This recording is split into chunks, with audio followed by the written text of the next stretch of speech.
Keith McCullough, CEO of Hedgeye Risk Management and a Bloomberg TV contributing editor.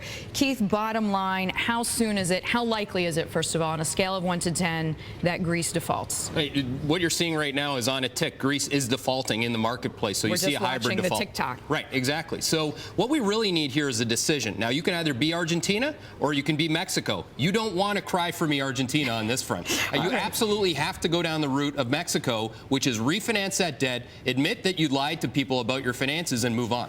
All right, and as you say, the Argentinian solution in 2002 was pretty ugly. It was nasty. I mean, Argentina just today, or in the last couple of weeks, came out of this problem.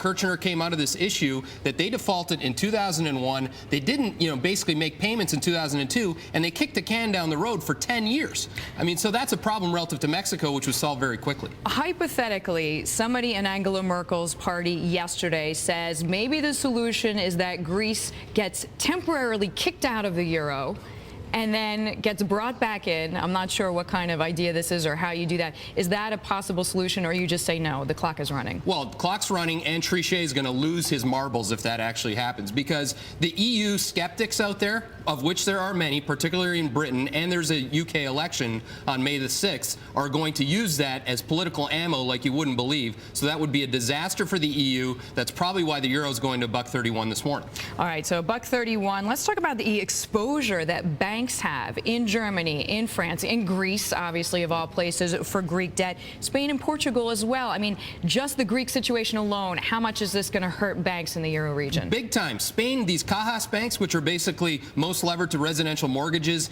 in Spain, and a third of Cajas, by most reasonable estimates, need bailouts. So Spain has got the big kind of tattoo on its forehead. They're next. All right, Keith, if you're waking up this morning, you see the red on your screens everywhere, what do? Don't buy. Investor. Don't Just buy. Sit today out? Don't buy anything European where you're buying a political message that is a promise that's just based on a lie. So no stocks today in Europe. Would you buy anything here as a hedge? I mean, the way that we're long Germany and we're short Spain, but anything and everything goes down in this situation because people realize that markets don't lie, people do.